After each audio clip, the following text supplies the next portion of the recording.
বন্ধুরা, শুভ রথযাত্রা। আপনাদের সকলের জন্য রইল রথযাত্রার শুভেচ্ছা। তা আজকের দিনে আমার বাড়িতে রথের খুব ভালো করে পুজো হতো, ধুমধাম করে পুজো হতো।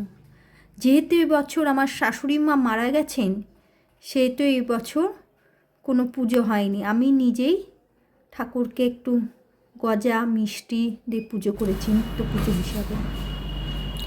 সকালবেলায় ছেলেকে স্কুল দিতে যাচ্ছি।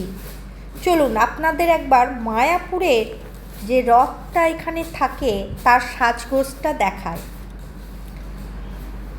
এটা হচ্ছে জগন্নাথ দেবের রথ,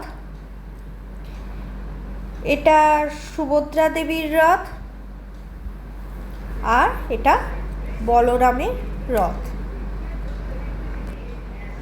এখন এই রথগুলিকে সাজানো হচ্ছে সকালবেলায়। এই রথটা বেরোবে ঠিক দুপুর 2টো থেকে 2:30টার মধ্যে, গোটা বহরমপুর শহরটা পরিক্রম করবে।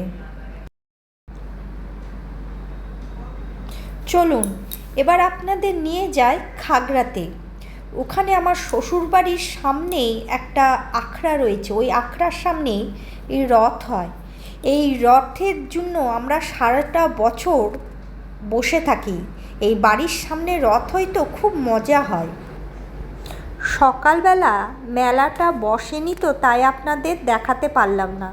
যদি বিকালে মেলা দেখতে যাই তাহলে অবশ্যই আপনাদের মেলাটা দেখাবো। আপনারা সবাই বিকেলবেলার মেলা দেখতে যান, পাঁপড় ভাজা খান, জিলেপি খান, খুব আনন্দ করুন, এই কামনাই রইল আপনাদের জন্য।